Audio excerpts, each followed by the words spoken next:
Hello everyone, welcome back to our channel. This is Asim and I am here today with the second video in the privacy playlist. This playlist is targeted towards people who are browsing the internet, using mobile apps and moreover connected with the internet. So that constitutes a majority of the population. In the previous video, we talked about the things that we'll be covering in this series, such as the social media privacy, different laws that we'll be talking about, such as GDPR or CCPA or DPDP that was passed in India last year. Has not yet been enforced, but yeah, that's there. We'll also talk about some of the self-hosted solutions such as VPN, link manager, password manager, things like that. And for a more privacy concerned people, they might want to set up their own backup servers for photos and all these different self-hosted options. I have my own backup for photos and I also use Google Photos for the more privacy concerned. I talked about that these series of videos would not be a very lengthy videos, less than 10 minutes ideally, and not very technical that you would have to sit on a laptop to watch these. But yeah, we'll try to cover those technical aspects of how to set up your own thing in a very easy to manner in later videos. We specifically covered about what online privacy is and why it matters in this attention economy. We talked about our article that was written by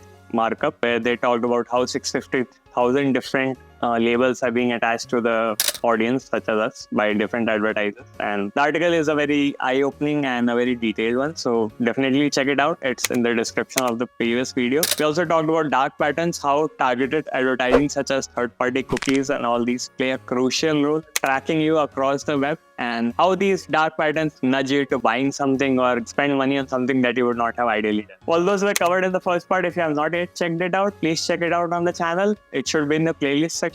And definitely share it with everyone who uses internet in their day-to-day life. In this video, we'll be covering about passwords and privacy, why it's important, why you should not be reusing passwords, what are the impact of it. I'll quickly share you and show you on my screen as well. We'll also talk about password managers, how I use it in my day-to-day life and how it eases a lot of things in day-to-day life and why you should be using it. But then we'll cover the next aspect of authentication, which is a two-factor authentication. Any service that you use requires a password, and if it's a very secure one, that also requires a 2FA. So we'll cover those things and how you can use 2FA in your day-to-day life, some apps that can help you on that. For the more privacy concern, we'll also touch base upon self-hosted password managers such as Bitwarden and some other best practices. With that said, let's roll the intro and get this started.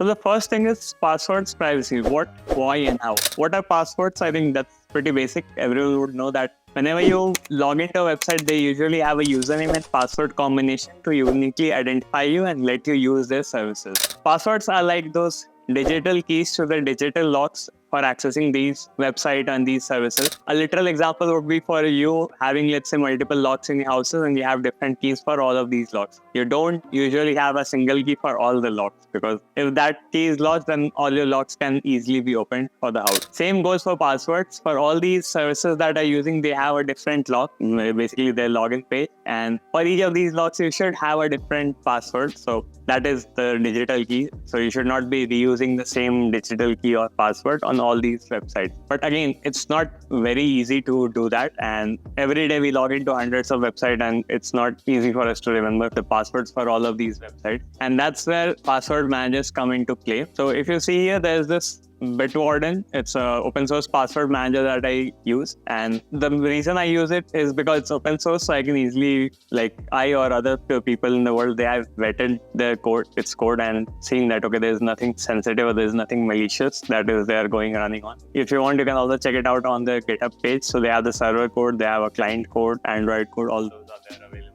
I am currently using the hosted plan, so I don't host it myself. It's the free plan that I use. I can use it on unlimited devices. I have it on my mobile phone, I have it on my laptop, I have it on my tab. Unlimited passwords can be stored. The way it works is they have end-to-end encryption, they encrypt your data, and they don't actually store your password in plain text. Rather, everything is encrypted and stored on their platform. So if you lose your master password, you lose access to all the keys, they can't recover it. That's the basic thing. They have passwords hints and all, so that is something you can use. But again, it's made for the security so that they can't even encrypt or decrypt your password. I'll quickly show you. This is my Firefox browser, and if you see here, there's this extension that I'm using it for. So any website that I have to log into. So for example, let's say I'm logging it to here, and let's say I create a new sign up, and I want to create a password. I don't have a password, so let's say I create a new login. HTTP password I want it to generate for myself. So let's say I use it, select. I click save. Yeah. So it should have now, it automatically fills it. I sign in. So it's a dummy page and you can see it's sign out is there. And if you see here, there's a small one icon that basically says that there's one password stored for this particular website. Similarly goes for any website that you go to, it would automatically try to give you a suggestion for autofill. For example, it automatically fills it. So for your internet banking, for your e-commerce websites, all those kinds of things, you can use this to automatically save random encrypted password. Now let's see what kind of password it generates for this. So you remember I auto-generated it and you can see here. So it's a random and not at all guessable password. It's not like I'm using my cat's name, like for example, crazy@123 or Nemo@123. Those are my cat's names. So it's not like I'm using those here. It's totally random and even I would not be able to remember it. If you just see my vault here, I have more than 550 passwords stored in it and for all different websites and machines and everything. You can also save notes, cards, identity, and a lot of other things. You can categorize it. I have not yet categorized it, but you can categorize it as well. So that was about Bitwarden Password Manager. The only thing that you need to be careful about is to use a secure master password. So for example, you can have a passphrase such as sunsets are red on Mars. So, and maybe have first letter capital for all of these words in a single flow. That way you would be able to remember it. It would be long enough and it would also be complex enough that no one will be able to easily crack it. So you can use those kinds of things. It's open source, so you can definitely try to self-host it as well. Now coming to the second aspect of the video where we talk about 2FA. So two-factor authentication is something once you have the password, it could be that you're not using your password in a very safe manner, your password got leaked. Even then, a lot of these websites, they have two-factor authentication where they ask you for another way to verify apart from your password. For example, let's say if you go to your banking account or let's say you're doing a financial transaction, especially in India, once you have, if you have approved of the transaction, you get an OTP on your mobile phone.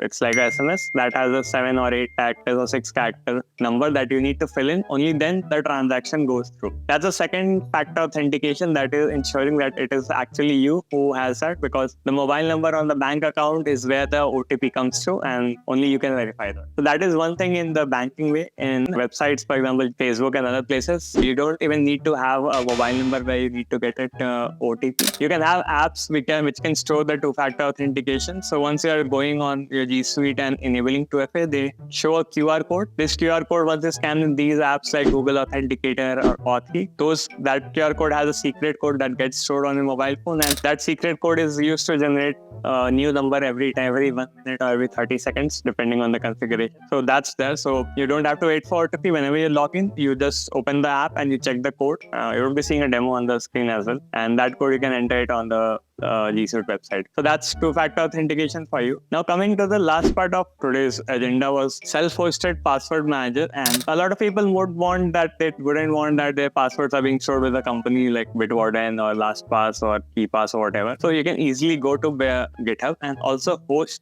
all of these like server and client and everything. And you can be sure that everything that is your personal or your private passwords, it's being safe on your own machine, which you have rented out on a third-party service. Or if you have a machine on your personal day on your home, which is connected to the internet all the time, then also you can use that. Make sure that passwords are safe and long enough and random. So coming to the tips, I would say passwords are things that needs to be confidential, private, even if it's not, and it should never be personal. So there's a difference between personal and private. Personal things could be things which other people would also know. For example, my cat names. Now you also know what my cat names are. If I create passwords with their name at the 1234, it's very easy to guess for an attacker. But private are things, for example, the password that I showed you, that is a private, that's a very cryptic password, and it's something that only I know, and that's also stored only in my password manager, not shared with anyone. Other thing that I wanted to touch upon was this website called Have I Been Pawned? And if you can see, like I've blurred my email address, but you can just put your email address here and click on the pawn button, and then you can see the different breaches that happened where your data was leaked. And so what this website does is it tries to get these breaches and creates a database where you can check your email or password, whatever, and those things, if they come up in any of these breaches, it lets you know that okay, it's available on these. So, for example, my data was available in 13 terabyte, the Domino's data hack that happened. a lot of data was breached in 2021. It was also there in 2020 October, where Gravatar is a service that provides a small icon for you. Unique avatars were leaked and people were able to unhash 114 million of these MD5 hashes. Rentomojo is an Indian rental company. In April 2023, a lot of, I think, 2 million years mentioned here, 2 million unique email addresses, name, phone, password, Aadhaar number, gender, date of birth, purchase, and Bcrypt password hashes were leaked. So probably my email was also in that breach. That's why it's being showed. Make sure you go to this website and try to check it out. It could be an exercise, and maybe check it for your family, your parents, your brothers, sisters, siblings, friends, anyone. Let them know about this website. It's really good one. So that's pretty much for this video. If you like this video, please share and comment. And if you have any other requests that you would want me to cover in this series of videos, please comment it below. Share it with anyone who uses a mobile phone, who's connected on the internet, because these things could help them be safe online, especially children and elderly people who are not very techno-savvy, or even if it's a friend of people who are not very techno-savvy. Teach them about these things. It's very important, and these are not very tech-heavy things that they would have to incorporate into their life. So that would help them. Thank you. Have a nice day.